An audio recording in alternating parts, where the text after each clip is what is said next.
What if the most powerful thing you could do for your relationships had nothing to do with the other person? No difficult conversations, no waiting for an apology, no hoping they will finally understand, no changing how you communicate or what you say. What if the most meaningful shift in your relationships could come entirely from within you? That might sound too simple, or perhaps too good to be true. But it is one of the most consistent things I witnessed in this work. When someone begins to change the patterns stored in their own nervous system, the way they show up in relationships changes. The way relationships feel changes, and sometimes the relationships themselves begin to change in ways that seem almost surprising. Today we're going to talk about how that happens and why healing from the inside out may be the most powerful relational work there is. Welcome back. I'm Madeleine Lowry, a neural retraining specialist. This is the final episode in our series on relationships and the nervous system. Over the past several weeks, we've covered a lot of ground. We started by exploring how early relational experiences get stored in the nervous system as patterns, and how those patterns quietly shape our reactions in every relationship that follows. We talked about what happens when someone in our current life becomes a chronic source of stress, and why certain people seem to activate responses that feel far bigger than the moment warrants.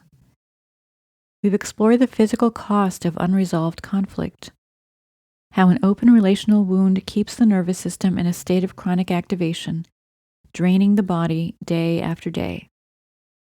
In last episode, we talked about grief, the many forms relational loss can take, why it so often goes unacknowledged, and what happens in the nervous system when grief doesn't get fully processed. Today, we're going to bring all of that together, and we're going to end somewhere hopeful, because everything we've discussed in this series points to the same conclusion. The most powerful place to work on our relationships is not out there in the behavior of other people. It is in here, in the patterns stored in our own nervous systems.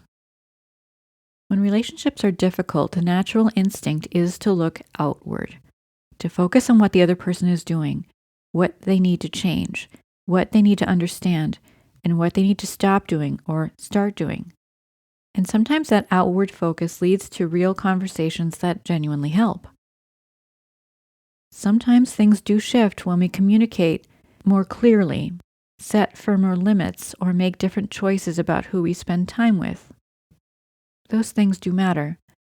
But many people eventually reach a place where they have done all of that, and they still find themselves in similar dynamics, still reacting in ways they don't want to react, still feeling drained by the same kinds of relationships, still attracting or staying in situations that feel familiar in an uncomfortable way. When that happens, it is often a signal that the work needs to go deeper, not outward, but inward, into the nervous system patterns that are shaping every relational experience, regardless of who the other person is. Let's talk about what actually shifts when we work at the level of the nervous system. The first thing that people often notice is a change in their reactivity.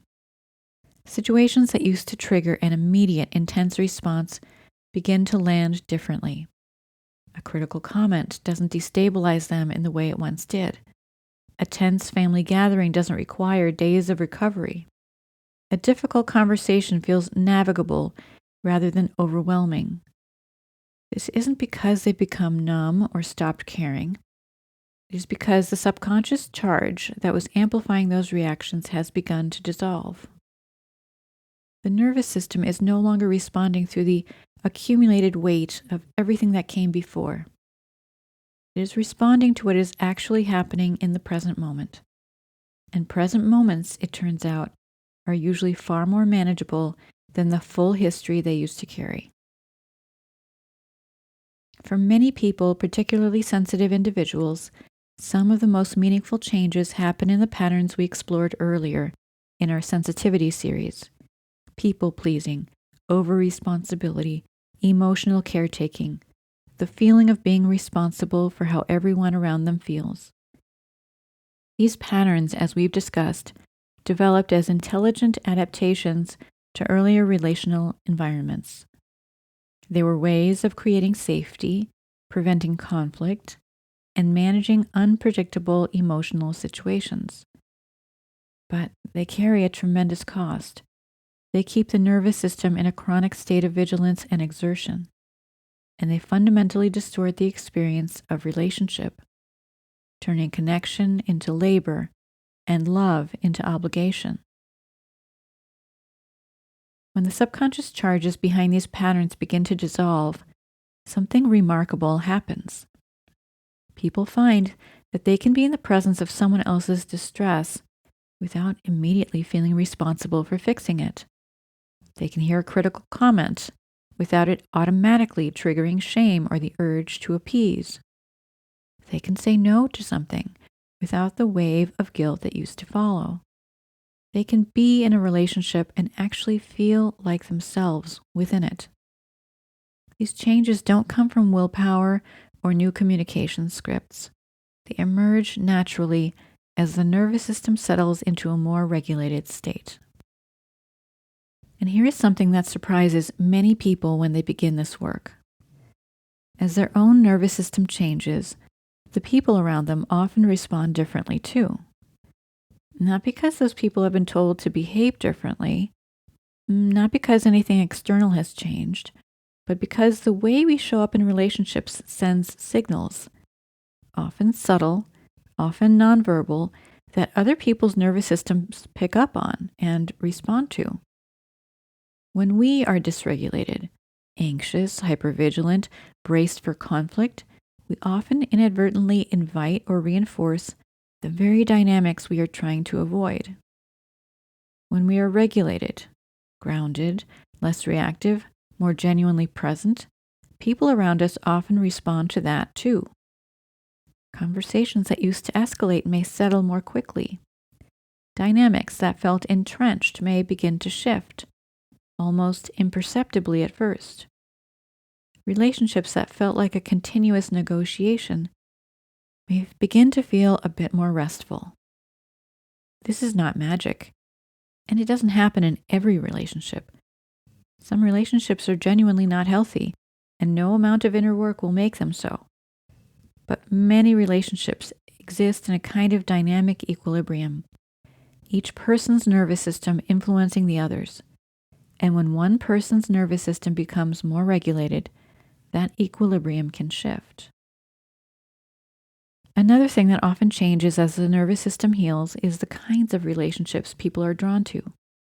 The subconscious patterns we carry don't just affect how we respond in existing relationships. They affect which relationships feel familiar and comfortable in the first place. When someone has grown up in an environment where love was unpredictable, or where they had to earn connection through caretaking and performance, unpredictability and emotional labor can feel like home. Not because it's what they want, but because it is what their nervous system recognizes as familiar. And as those patterns dissolve, what feels familiar begins to change.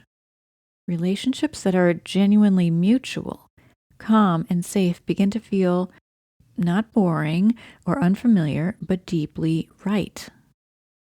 People often find themselves gravitating toward connections that nourish rather than deplete them, making different choices about who to spend time with, tolerating less of what drains them, not from a place of rigid rules, but from a genuine shift in what the nervous system is drawn to. Before I close this series, I want to say something about a relationship that often gets left out of these conversations entirely: the relationship you have with yourself. For many sensitive people, particularly those who have spent years in patterns of overgiving, people-pleasing, and emotional caretaking. The relationship with themselves is the one that has been most neglected. Their attention, their energy, their compassion, all of it has flowed outward, toward others, toward obligations, toward managing the emotional environment around them. And very little of it has flowed inward. And one of the most profound shifts that happens in neural retraining is a kind of returning to oneself. As the patterns that kept attention focused outward begin to dissolve, the hypervigilance, the chronic monitoring of others' emotional states, the compulsive need to fix and caretake, there is space for something that might have been absent for a very long time. Genuine self-awareness, self-compassion, the ability to notice what you actually feel, want, and need, separate from what everyone around you feels, wants, and needs. This is not selfishness. It is the foundation of a genuinely healthy relationship with self. Because we cannot truly connect with another person from a place of chronic self-abandonment. We can, of course, perform connection. We can labor at it. But real intimacy, the kind that nourishes both people, requires that we actually are present. And we cannot fully be present when we are not fully in relationship with ourselves.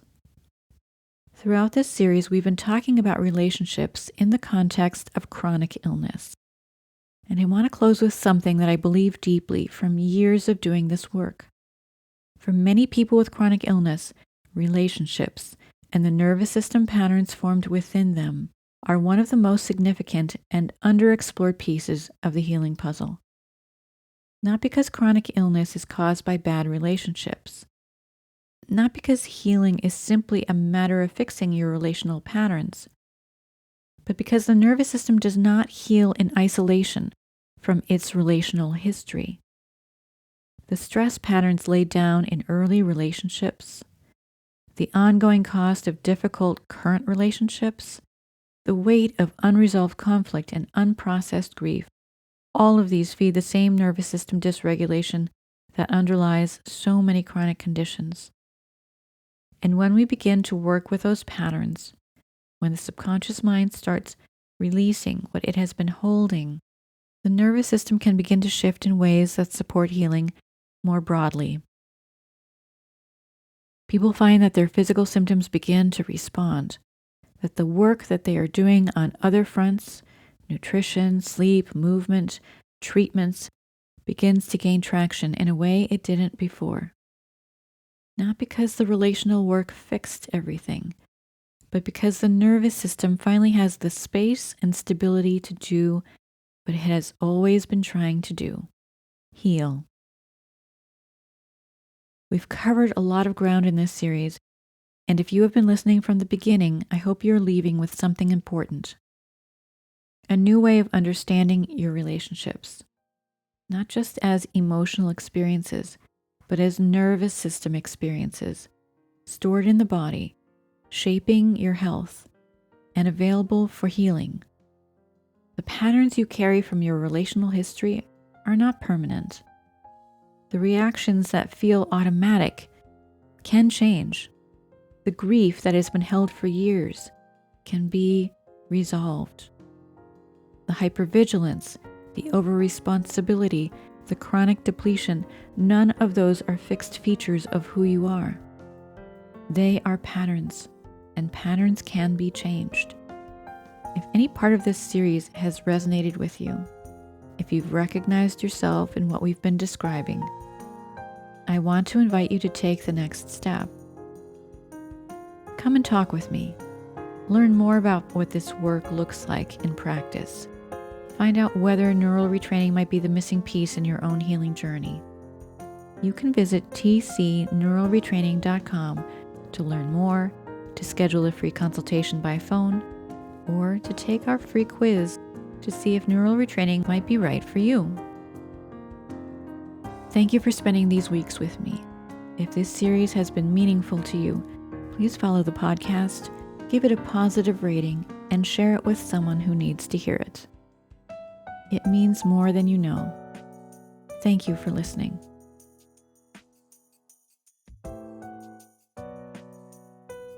Content of this podcast copyright 2026 by Twin Cities Neural Retraining. Music by Barbara Ben.